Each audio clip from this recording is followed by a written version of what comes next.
सुप्रभातम। आप सभी को दीपावली के पावन पंच पर्वों की हार्दिक बधाई एवं शुभकामनाएं। परमपिता परमेश्वर से विनती है और प्रार्थना है कि आप अपने जीवन में सफलताएं अर्जित करते रहें, आगे बढ़ते रहें।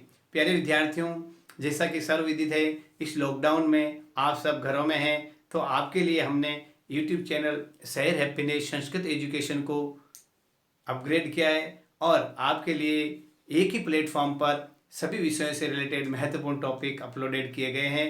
तो आइए आप सब मिलकर अपने यूट्यूब चैनल शहर हैप्पीनेस संस्कृत एजुकेशन पर शिक्षण कीजिए। फ्री निःशुल्क ऑनलाइन आपके लिए है तैयार। तो आज हम पढ़ रहे हैं संस्कृत व्याकरण का महत्वपूर्ण टॉपिक संधि। जिस प्रकार हमने अपने यूट्यूब चैनल शहर हैप्पीनेस संस्कृत एजुकेशन पर हिंदी भाषा और व्याकरण में हमने संधि के बारे में पढ़ा था, ठीक उसी प्रकार अब हम आपको संस्कृत भाषा में संधि किस प्रकार बनाई जाती है, संधियाँ कौन कौन सी होती हैं और संधि का क्या अर्थ है, क्या परिभाषाएं, संधि और विग्रह किस प्रकार होता है, आया समझे। तो हमने आपको विग्रह के बारे में तो पहले पढ़ा दिया जो समास से संबंधित है। तो संधि के साथ विच्छेद होगा, यानी संधि विच्छेद किस प्रकार होगा, अर्थात दो शब्दों के मेल को तो समास कहा जाता है और दो वर्णों के मेल को हम संधि कहते हैं। तो दो वर्णों के मेल को संधि और दो वर्णों के जो एक शब्द बना है उस शब्द को दो वर्णों में अलग अलग करना वो विच्छेद कहलाता है। तो हम पढ़ते हैं आज संधि। संस्कृत का है क्या टॉपिक हमारा, संधि। आपके लिए सबसे पहले बताना चाहता हूँ संस्कृत में स्वर और व्यंजन होते हैं जिस प्रकार हिंदी में होते हैं। तो अब सबसे पहले संधि, इसका अर्थ होता है, देखो, सम प्लस धा प्लस क्या ई, यानी अब आपको समझ आया सम क्या है, उपसर्ग है, धा क्या है, धातु है, और ये ई है, क्या है, ई की मात्रा का चाहे ई, ये क्या है, प्रत्यय। तो अब आपको समझ में आ गया होगा कि जो संधि शब्द है, संधि का जब हम विच्छेद करेंगे तो क्या हो जाएगा, सम प्लस धी, आया समझे, सम प्लस ध के साथ ई की मात्रा मिलने से क्या बन गया, संधि आएगी आपके समझे। यानी जब हम दो वर्णों के मेल को जोड़ते हैं तो वो संधि हो जाती है। जब वर्ण संदांत यानी दो वर्णों के मेल को हम संधि कहते हैं, ठीक है। इस तरीके से मैं आपको बताना चाहता हूं कि जब हम संधि पढ़ेंगे तो इनमें दो वर्ण, स्वर या व्यंजन, या तो दोनों स्वर होंगे या एक स्वर और एक व्यंजन होगा। अब इसके अंतर्गत महत्वपूर्ण बात, आपको दीर्घ और ह्रस्व स्वरों के बारे में भी जानकारी पूरी होनी चाहिए। क वर्ग क्या है, ख वर्ग क्या है, ग वर्ग, ट वर्ग, और इस प्रकार क्या है ना, यानी क वर्ग के पंच, आया समझे, क वर्ग, च वर्ग, ट वर्ग, त वर्ग, प वर्ग, य वर्ग, श संयुक्ताक्षर, इन सब की जानकारी आपको होनी चाहिए। इनसे रिलेटेड वीडियोस हमने अपने YouTube चैनल शहर हैप्पीनेस संस्कृत एजुकेशन पर अपलोड किए हैं, आप देखिए, विजिट कीजिए और जानकारी प्राप्त कीजिए। तो अब मैं बता रहा था आपको संधि। तो संधि में क्या होता है, देखो, सम उपसर्ग है, धा मुख्य धातु है, ठीक है, और उसके बाद में की प्रत्यय जिसे हम सु धातु की प्रत्यय ई के जगह हम किया होता है, जिसको हम ई बोलते हैं मात्रा में, तो ये की प्रत्यय के रूप में काम करता है। और इसके बाद में शु विभक्ति होती है जिसे हम संधि बन जाती है। तो क्या हो गया, ये संधि इस प्रकार सम धा और की प्रत्यय के हिसाब से हम क्या करते हैं, ध्यान है आपको, संधि का विच्छेद करते हैं। अब मैं आपको बताना चाहता हूं, सुनो आप, यानी जब हम दो वर्णों को जोड़ देते हैं तो वो संधि बन जाती है। आगे समझा आपको। इस प्रकार ये आपके संधि के बारे में मैंने आपको बताया कि जब दो वर्ण होते हैं, जिसे मैं आपको सामान्य ले रहा हूं,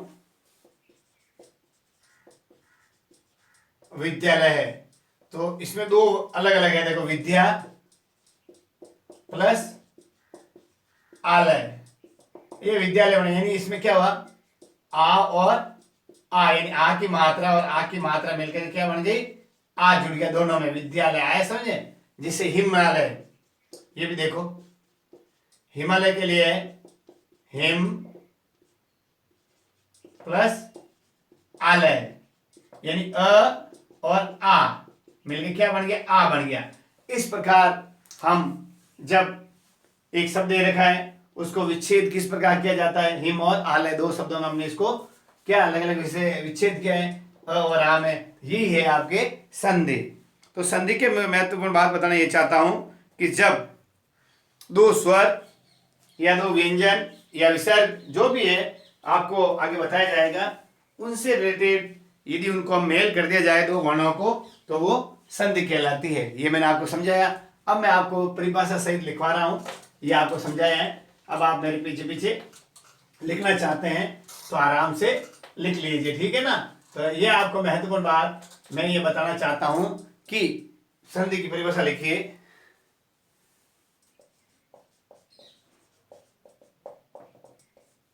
दो वर्णों के मेल को संधि कहते हैं। अब मैं आपको एक बात और बताना चाहता हूं। संधि मुख्य रूप से 5 प्रकार की होती है, लेकिन 3 रूप और उसके बताए गए हैं, वो इस आपके टॉपिक से रिलेटेड ही है। पूर्व रूप, पर रूप और प्रकृति भाव। आए समझ, ये संधि भी इनके साथ जोड़ी गई है। तो मैं बात में बताना चाहता हूं कि संधि के जो मुख्य भेद हैं, सुन लेना। संधि के मुख्य भेद हैं 3 है। कितने? 3। कौन कौन सी है? संधि के मुख्य भेद 3। कौन सी ध्यान है आपको? अच, हल और विसर्ग। अभी अच क्या होता है मैं आपको सब विस्तृत समझा। अच, हल और विसर्ग, ये संधि के 3 भेद हैं। आपको परीक्षा में पूछा जा सकता है संधि के मुख्य भेद कितने होते हैं? संधि के मुख्य भेद 3 होते हैं। अच, जिसको हम हिंदी में स्वर संधि कहते हैं, अच का नाम अच जिसे संस्कृत में बोला जाता है। हल, जिसे हम संस्कृत में व्यंजन संधि कहते हैं। और आपको बताना चाहता हूं कि हल संस्कृत शब्द है जिसे व्यंजन संधि हिंदी में जाने विसर्ग को विसर्ग के नाम से जाना जाता है। विसर्ग संधि जिसका ऐसा चिन्ह होता है, जब विसर्ग संधि पढ़ाएगी तो इसमें आपको विस्तृत बता दिया जाएगा। अच, हल और विसर्ग संधि के कितने भेद हैं? 3 भेद, मुख्य 3 भेद हैं, अच, हल और विसर्ग। तो अब मैं आपको बताना चाहता हूं अच संधि यानी स्वर संधि। मुख्यतः 5 प्रकार बताए गए हैं, उनमें इसके उपभेद 3 और बताए गए हैं, उसके बारे में मैं आपको जानकारी कराऊंगा। तो अब देखिए, सबसे पहले मैं बात बताना चाहता हूं अच। अच यानी स्वर संधि क्या होती है, इसके बारे में महत्वपूर्ण जानकारी आपको ध्यान रखनी चाहिए कि अच संधि होती है, उसमें हम क्या करें? स्वरों के मेल को क्या करता है संधि में? स्वरों के मेल को हम क्या करते हैं? जोड़ते हैं। तो वो अच संधि का रूप। इसमें 2 स्वर ही जुड़ेंगे। स्वर अ, आ, इ, उ, रि, ए, आई, ओ, औ, अंग, ह। ये स्वर है जिसमें अ, ई, उ ये आपके ह्रस्व है।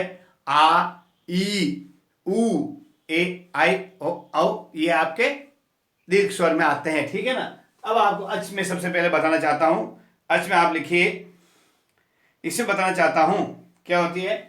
स्वरों के मेल को, 2 स्वरों के मेल से अच संधि बनती है। कौन सी? अच संधि बनती है।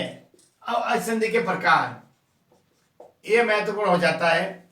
जब हमने हिंदी में पढ़ा तो अच संधि के 5 प्रकार थे, लेकिन इसमें 8 प्रकार बताए गए हैं। वही आपको सबसे पहले यण, वर्दी, गुण, दीर्घ और अयद, ये 5 रूप तो हमने हिंदी में पढ़ते थे। इसके अलावा पूर्व रूप,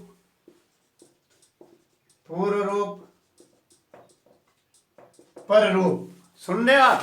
पूर्व रूप, पर रूप और प्रकृति भाव, ये 3 संधि आपके संस्कृत में नहीं है।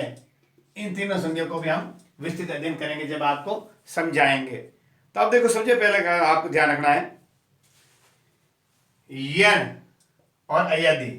तो यहां आपको वर्दी यहां लिख देते हैं और यहां क्या लिख देते हैं? अयदि। देखो आपको समझ आ जाएगा। इनमें क्या करते हैं, दो समान स्वर होते हैं। क्या होते हैं, यन और आयादिम क्या होते हैं, दो समान स्वर होते हैं। एक ही वर्ण का आदेश होता है, ध्यान है, पूर्व में एक ही वर्ण का आदेश होता है। अब देखना, यानी एक वर्ण का आदेश होता है इसमें, और इन संधियों में पहले और पूर्व यानी पहले में दोनों वर्णों के स्थान पर एक आदेश होता है। इनमें समान स्वर है, एक ही वर्ण का क्या होता है, एक वर्ण का आदेश, यानी एक ही वर्ण चेंज होगा इसमें, और इनमें बाकी जो बची है इन सब में क्या होता है, दो वर्णों का आदेश होता है, दो वर्णों का आदेश होता है। ये क्या है, मैं आपको विस्तृत जब संधि समझाऊंगा उसमें आपको बता दिया जाएगा। सबसे पहले अब आपके लिए लेते हैं यण संधि, इक्को यण ची। लिखिए आप भी, आजकल प्रश्नों का ट्रेंड बदल गया है, उसमें सूत्र भी पूछे जा सकते हैं। तो अब आपके लिए शुरू करते हैं पहली संधि, ठीक है। अब हम आपको ये लिख लिया आपने, अब आपके लिए ला रहे हैं अच संधि का प्रकार, पहली संधि। तो पहली संधि हम आपके लिए ले रहे हैं यण संधि, ठीक है। तो अब आप लिखिए यण संधि, यण संधि। संधि का पहला प्रकार है यण, इसका सूत्र है इक्को यण ची। बहुत महत्वपूर्ण, आप ध्यान रखना, इक्को यण ची का मतलब होता है अच स्वर परे रहने पर इक के स्थान पर यण हो जाता है। माहेश्वरी सूत्र जब आप पढ़ेंगे, महत्वपूर्ण बात, संस्कृत में माहेश्वरी सूत्र क्या होते हैं, विद्यार्थियों आपकी जानकारी के लिए बता देता हूं। ऐसा संस्कृत इतिहास में लिखा गया है, संस्कृत व्याकरण के इतिहास में, कि जब स्वरों की रचना कैसे हुई, व्यंजनों की रचना कैसे हुई, कहा जाता है जब भगवान शिव ने डमरू बजाया तो जो महेश्वर यानी महेश भगवान शिव का दूसरा नाम है, तो उन डमरू से जो आवाज निकली है वो क्या बन गए, हमारे 14 सूत्र बन गए, माहेश्वरी सूत्र। आए समझे, ऐ वन हाय वरठ, ये जो मैं बोल रहा हूं आपके लिए, खपछट, आए समझे, ये जो 14 है माहेश्वरी के सूत्र हैं जो शिव के डमरू की आवाज से निकले हुए हैं। ऐसा इतिहास जो संस्कृत का उसमें बताया जाता है। तो माहेश्वरी सूत्रों की संख्या कितनी है, 14। आप भी ध्यान रखना, 14 माहेश्वरी सूत्र होते हैं संस्कृत में। अब आपको इक्को यण चिन्ह क्या होता है, सबसे पहले मैं बताना चाहता हूं, यदि ई उ री ली ये वर्ण होते हैं, इसका इक वर्ण होता है, इस प्रकार य र व ल और इसका यण हो जाता है। आया समझे, जिससे मैं आपको बताना चाहता हूं किस प्रकार होती है वो यण संधि। देखो, यानी सबसे पहले ये कह रहा है ई उ री और ली, ये शब्द होते हैं, ध्यान रखना आपका। इनका क्या हो जाता है, जो ये मैंने आपको बताए हैं, ये वर्ण क्या वर्ण कहता है, इक वर्ण कहलाते हैं। इनको क्या कहते हैं, इक वर्ण। ये सब क्या है, आपके इक वर्ण है, ध्यान रखना आप। और इसी प्रकार जो ये व रल, ये रल व नहीं, क्या आपको उल्टा बोलेंगे, ये व रल, जबकि ये रल व का गण होता है संस्कृत में, जो ये बनाए जाएंगे इसमें ये व रल होता है। इनको हम क्या कहते हैं, यण कहा जाता है। क्या कहते हैं, यण होता है। यानी अत इक वर्णों के स्थान पर जहां क्रमशः यण वर्ण होते हैं वहां यण संधि बन जाती है।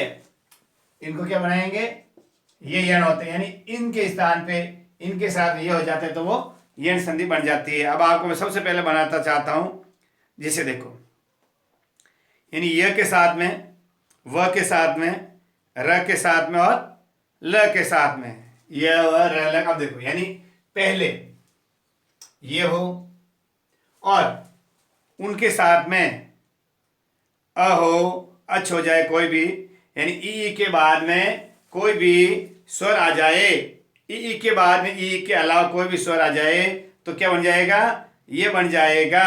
उ के बाद में कोई आ जाए तो वह बन जाएगा। समझ आया। आप देखो कैसे, देखो ई हो तो इसे क्या बन जाएगा, य, उ से व, री से र, ऐसे समझे। और आगे ली से ली बन जाएगा, क्या बन जाएगा, ली से ये री वाला ऐसा बन जाएगा, ठीक है। और ली बन के अब मैं बताना चाहता हूं इनके साथ में जब कोई भी अन्य स्वर मिलाया जाएगा तब ये अक्षर बनेंगे। अब मैं आपको फॉर्मूले के रूप में समझा रहा हूं, देखो आप आराम से।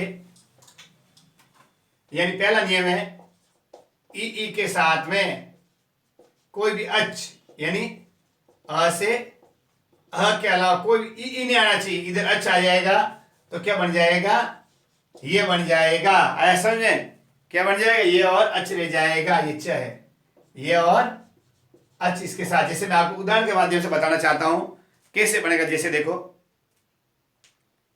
सबसे इजी है इति प्लस अत्र। यहां क्या है, ई की मात्रा है, यह क्या है, स्वर है अ, ई के अलावा भिन्न स्वर, ध्यान रखना। तो क्या हो जाएगा, अब देखो क्या हो गया, ये बन जाएगा। और तरह इत्यत्र बहुत ही महत्वपूर्ण संधि है, ये संधि आपको समझा रहा हूं। तो क्या बन गया, इत्यत्र। अब देखना अ के साथ में ये बन गया, अब आ के साथ में, यानी देखो इति प्लस आदि, तो क्या हो गया,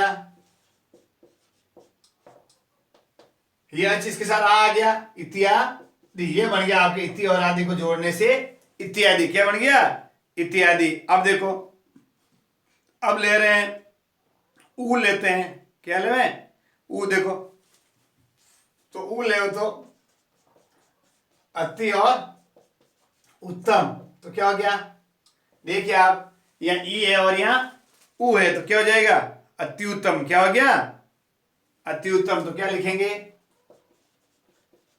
अत्युत्तम।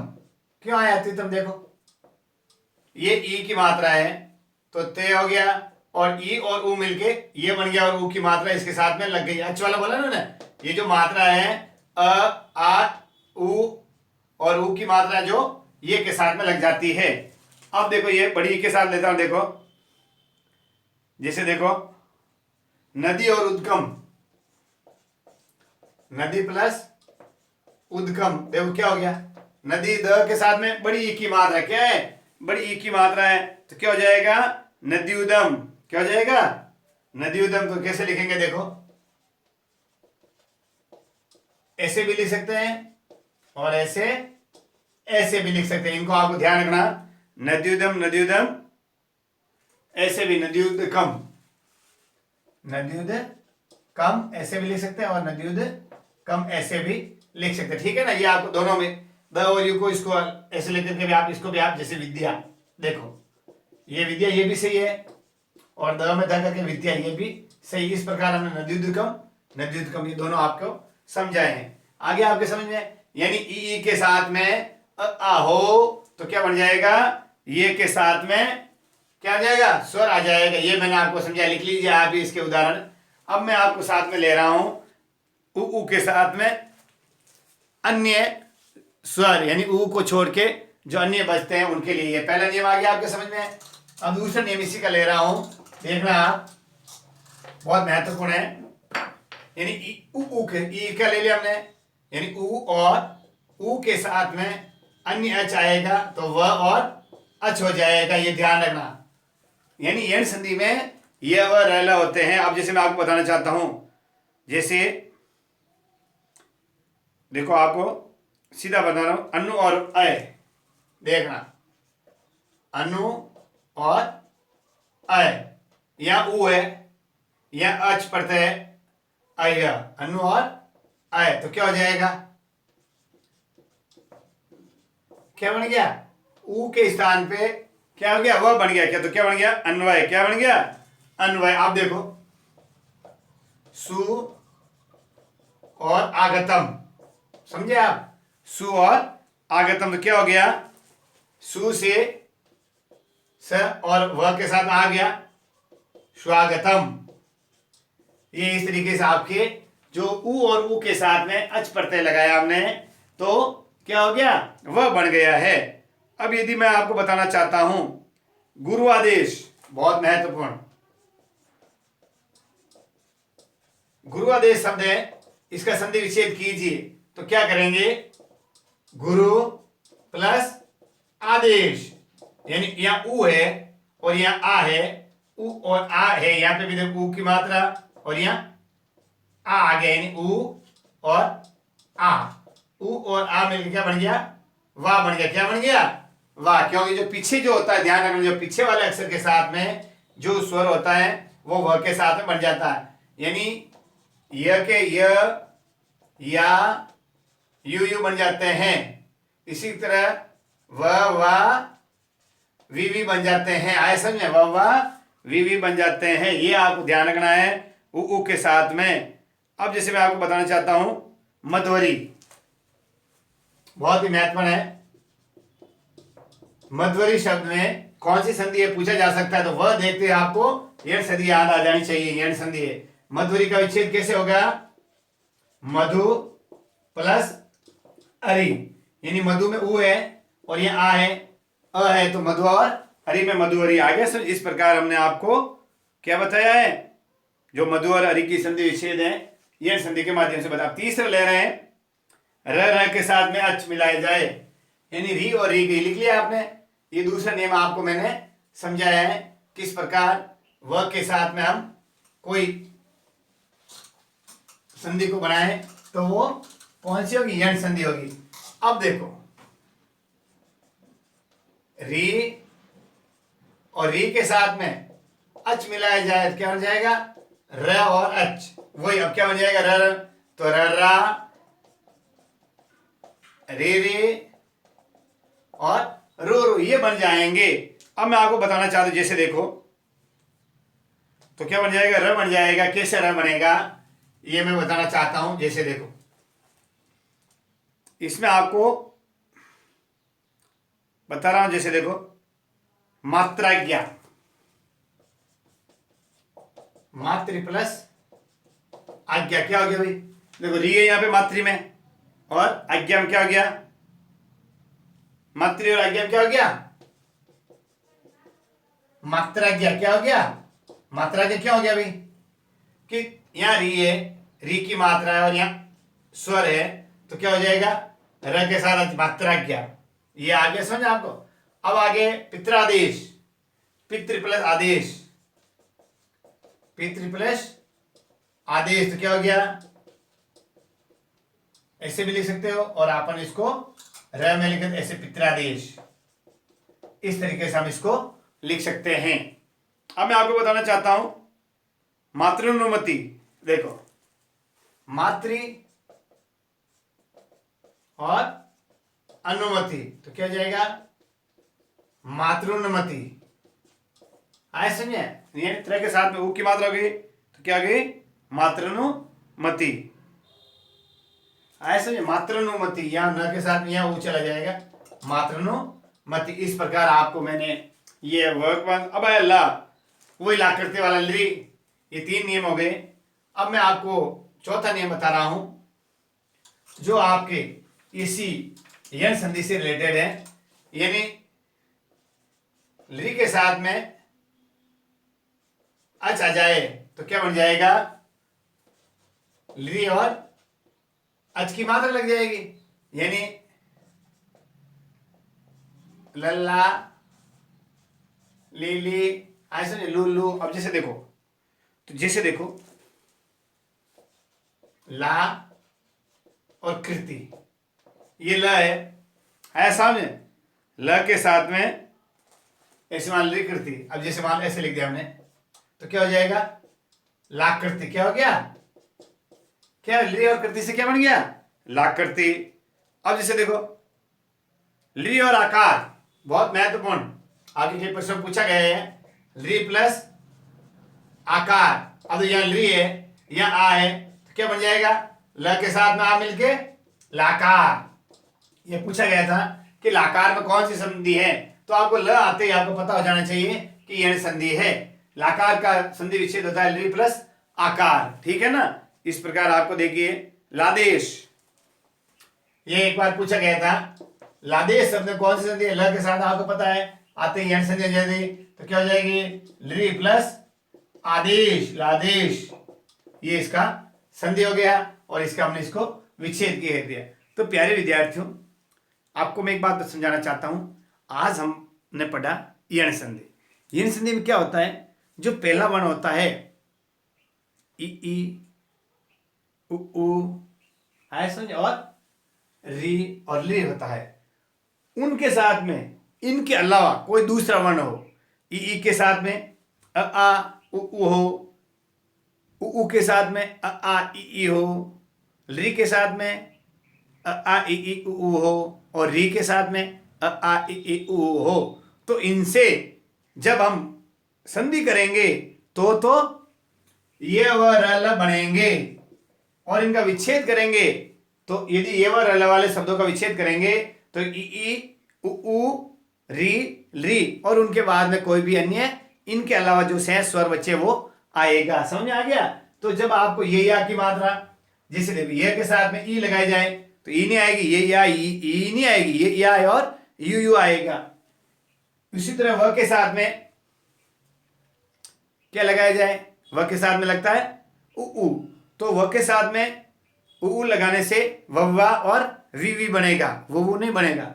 उसी साथ रे के साथ में आ ई उ लगाएंगे, री नहीं लगाएंगे, ठीक है ना, और रे के साथ में आ ई उ लगा के बनेंगे। ठीक उसी प्रकार जब दूसरा वर्ण हो तो उसके साथ इनकी मात्रा ये या की, वव्वा की, रर्रा की और लल्ला की, इस प्रकार जो मात्रा है इन वर्णों के साथ में लग जाएगी। ये थी आज हमारी यण संधि।